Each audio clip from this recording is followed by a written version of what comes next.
Is your Chevy Traverse ignoring your iPhone when you plug it in? Statistics show that 80% of infotainment connection issues are actually caused by bad cables or simple software glitches. Let us walk through the diagnostic steps to get you back on the road. Start by inspecting your cable, cleaning your phone port, and verifying that CarPlay is enabled in your iPhone settings. If the hardware is fine, try forgetting the device from both the car's menu and your phone for a fresh pairing. Most users find relief with a simple cable swap, but hardware damage to the USB port might require a professional visit. As you can see, costs vary wildly between a cheap cable and a full infotainment module replacement.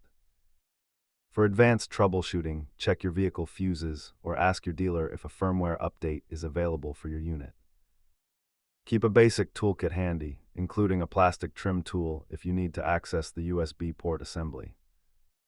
Remember that these systems are essentially computers and often just need a clean power cycle to function correctly.